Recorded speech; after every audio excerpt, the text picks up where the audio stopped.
كفرتم لأزيدنكم ولئن كفرتم إن عذابي لشديد।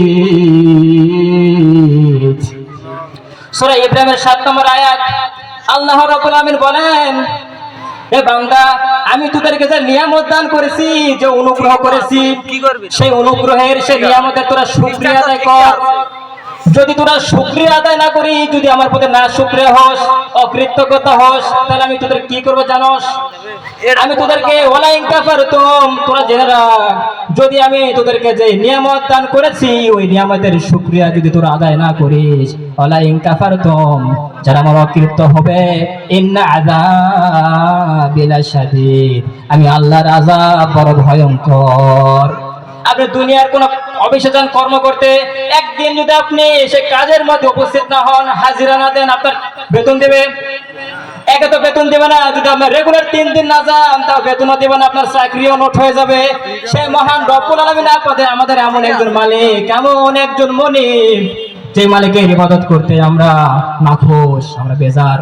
সে রবের ইবাদত আমরা করতে চাই না। একদিন নয়, 2 দিন নয়, সপ্তাহের মধ্যে একদিন আমরা নামাজ পড়তে যাই না। যদিও জুম্মার দিনে নামাজ পড়তে যাই, কিন্তু আমার আল্লাহ কিন্তু রাগান্বিত হয়ে আমাদের গজব দেন না।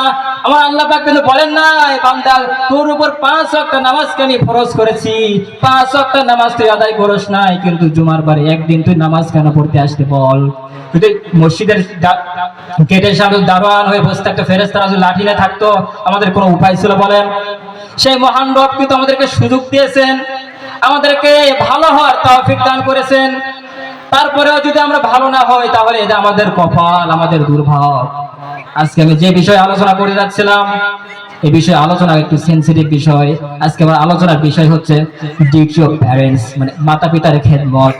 মাতা পিতার খেদমত এমন একটা বিষয়, কারীম আল্লাহ রাব্বুল আলামিন, আমরা যে এত বড় হয়েছি এমনিতে হয় নাই, আমাদেরকে একটা জন্মের একটা সিস্টেম রয়েছে, ঠিক কিনা? আল্লাহ রাব্বুল আলামিন বনি ইসরাইলকে নির্দেশ দিয়েছিলেন মাতা পিতার খেদমত করার জন্য।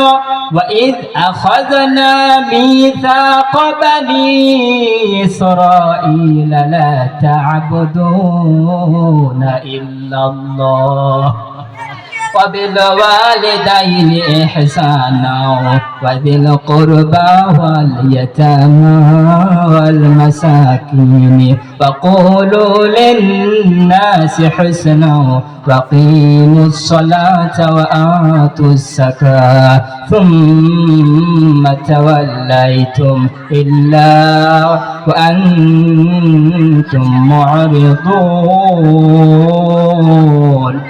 2 নম্বর সূরা সূরা বাকারা 1 নম্বর পরে 11 নম্বর পৃষ্ঠার 83 নম্বর আয়াতের মধ্যে আছে, এটা আল্লাহ রাব্বুল আলামিন বলেন, ওয়াইদ আখাযনা, ওয়া মানে এবং ঈদ মানে যখন, আখাযনা আমরা নিয়েছিলাম, মিসাক প্রতিশ্রুতি, ওয়াদা, বানি ইসরাঈলা লা তা'বুদুনা ইল্লাল্লাহ। আমার আল্লাহ পাক বলেন, আর আমি যখন বনি ইসরাইলদের নিকট থেকে যখন প্রতিশ্রুতি নিয়েছিলাম, ওয়াদা করে নিয়েছিলাম, আশ্বাস বাক্য দিয়ে নিয়েছিলাম, মিসাক বানি ইসরাঈলা লা তা'বুদুনা ইল্লাল্লাহ, তোমরা আল্লাহ ছাড়া অন্য কারোর ইবাদত করতে পারবে না, ওয়া বিল ওয়ালিদাইনি ইহসানা, এবং মাতা পিতার সঙ্গে উত্তম আচরণ করবা। এই ঘোষণাকার আল্লাহ রাব্বুল আলামিন। এই আয়াত সূরা বাকারার 83 নম্বর আয়াতে বনি ইসরাইল যারা ছিলেন, বনি ইসরাইলের উপর 8টি নির্দেশনা তিনি দিয়েছিলেন, 8টি বিষয়ের ওয়াদা তিনি করিয়ে নিয়েছিলেন। তার মধ্যে 1 নম্বর হলো আল্লাহর ইবাদত করা লাগবে। কার ইবাদত বলেন? 1 নম্বর আল্লাহর ইবাদত, 2 নম্বর ওয়াবিল ওয়ালিদাইনি ইহসানা, মাতা পিতার খেদমত, 3 নম্বর ওয়াজিল কুরবা, আপনার নিকট আত্মীয় স্বজন, প্রতিবেশী যারা আপনার আত্মীয় স্বজন, তাদের সঙ্গে সৎ ব্যবহার করা লাগবে। 3 নম্বরে গেল। 4 নম্বর ওয়াল ইয়াতামা ওয়াল মাসাকিন, ইয়াতিম আর মিসকিন। 4 নম্বর ইয়াতিম, 5 নম্বর মিসকিন। ওয়াজিল কুরবা ওয়াল ইয়াতামা ওয়াল মাসাকিন ওয়া কুলু লিন-নাস, আর মানুষের সঙ্গে যখন কথা বলবা, সুন্দর করে কথা বলবা, উত্তম কথা বলবা। ওয়াল ইয়াতামা ওয়াল মাসাকিন ওয়া কুলু লিন-নাস হুসনা ওয়া আকিমুস সালাতা ওয়া আতুজ যাকাত। তারপর তিনি বললেন, সালাত আদায় করবা, যাকাত দিবা। সুম্মা তাওয়াল্লাইতুম ইল্লা, তোমাদের মধ্যে অল্প কিছু সংখ্যক লোক ছাড়া সকলেই অমান্য করেছিল। তবে আল্লাহ রাব্বুল আলামিন বনি ইসরাঈলদেরকে নির্দেশ দিয়েছিলেন, কিন্তু তারা এই নির্দেশ অমান্য করেছিল। আল্লাহ রাব্বুল আলামিন ওই নির্দেশনা বনি ইসমাঈলদেরকে দিয়েছেন।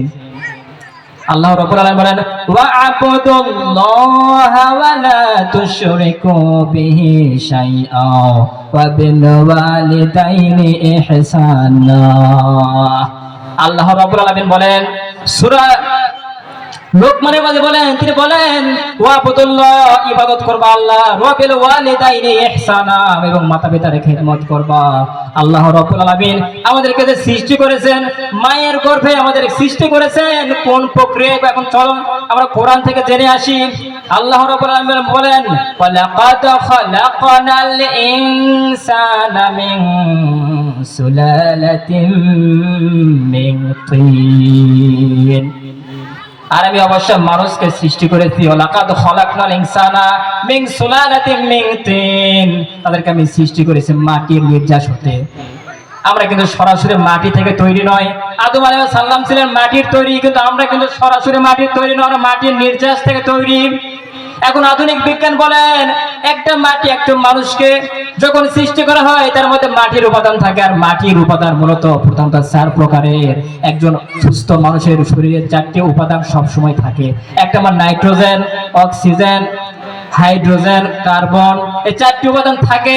তারপরে আরো 8টি উপাদান থাকে, যেমন phosphorus, calcium, magnesium, aluminium, carbon, chlorine, argon, এই 8টি জিনিস। তার সঙ্গে আরো 8টি জিনিস আল্লাহ রাব্বুল আলামিন মাটির সঙ্গে দিয়ে দেন। তারপর প্রায় 20টা উপাদান থাকে।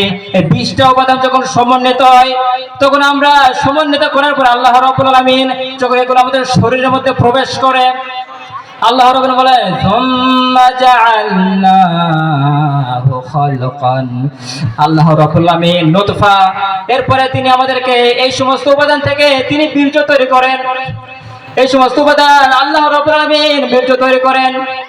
পিতার পৃষ্ঠদেশ এবং মাতার বক্ষদেশ থেকে লম্ফমান গতিতে যে নির্গত হয়, ওই সমস্ত নাপাক পানি দিয়ে আপনাকে আমাকে সৃষ্টি করেছেন আল্লাহ সুবহানাহু ওয়া তাআলা। আল্লাহ রাব্বুল আলামিন তারপরে বলেন একজন আদর্শ মানুষকে যখন আল্লাহ রাব্বুল আলামিন সৃষ্টি করেন তখন তাকে 7টি উপাদান দেন। মানুষকে সৃষ্টির পর তাকে 7টি উপাদান দেওয়া হয়।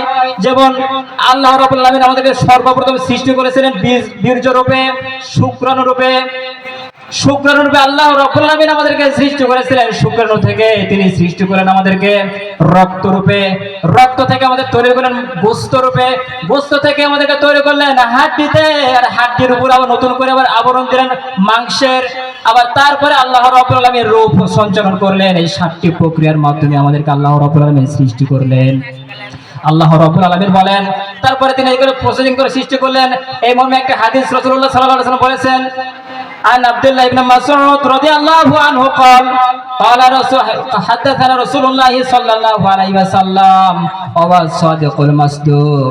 আব্দুল্লাহ ইবনে মাসউদ রাদিয়াল্লাহু তাআলা আনহু থেকে বর্ণিত, তিনি বলেন, আব্দুল্লাহ ইবনে মাসউদ বলেন ওয়া হুয়া সাদিকুল মাসদুক, রাসূল সাল্লাল্লাহু আলাইহি ওয়াসাল্লাম যিনি সত্যবাদী ও যার কথাকে সত্য বলে মেনে নেওয়া হয়, তিনি আমাদেরকে বলেছেন ইন্না আহাদাকুম ইউজমাউ খালকু ফি বাতনি, নিশ্চয় তোমাদেরকে সৃষ্টি করা হয়েছে তোমাদের মায়ের পেটে 40 দিন রূপে, শুক্র রূপে। নিশ্চয় তোমাদেরকে সৃষ্টি করা হয়েছে তোমাদের মায়ের পেটে 40 দিন যাবত কি রূপে বলেন? শুক্র রূপে। সুম্মা আলাকাতান মিসলা যালিক, তার পরবর্তী 40 দিন তোমাদেরকে তৈরি করা হয়েছে মিসকাত আলাকাতান মিসলা যালিক, রক্ত রূপে। সুম্মা ইয়াকুনু আলাকাতাম মিসলা যালিক, তার পরবর্তী 40 দিন তোমাদেরকে সৃষ্টি করা হয়েছে মাংস পিণ্ড রূপে। তার মানে প্রথম 40 দিন আমাদেরকে শুক্র রূপে, তারপরে পরের 40 দিন আমাদেরকে রক্ত রূপে, তারপরে 40 দিন আমাদেরকে মাংস রূপে। তারপরে আল্লাহ সুবহানাহু ওয়া তাআলা একজন ফেরেশতা নাযিল করেন, সুম্মা ইয়ারসিলু ইলাইহিল মালাকু ফায়ানফুখু ফীহি রূহ, তারপর একজন ফেরেশতা আসেন, ফেরেশতা এসে রূহ ফুঁকে দেন। রূহ ফুঁকে দেওয়ার পরে আল্লাহ রাব্বুল আলামিন তাকে 4টি জিনিস লিখে দেন। এক নম্বর কাতবি রিজকিহি, দুনিয়ার বুকে সে কি খাবে, ও আজালিহি, সে কি সে দুনিয়াতে কত বছর বাঁচবে, ও আমালিহি, দুনিয়ার বুকে সে কি আমল করবে। 4 নম্বর ও শাকিয়্যা নাম সাঈদ, সে সৌভাগ্যবান নাকি দুর্ভাগ্যবান, জান্নাতি নাকি জাহান্নামী। এই 4টি বিষয় মায়ের পেটে গর্ভের মধ্যেই তাকে লিখে দেওয়া হয়। আল্লাহ রাব্বুল আলামিন তারপর বান্দাদেরকে জানায় দেন যখন তোমাদেরকে 4টি জিনিস দেওয়া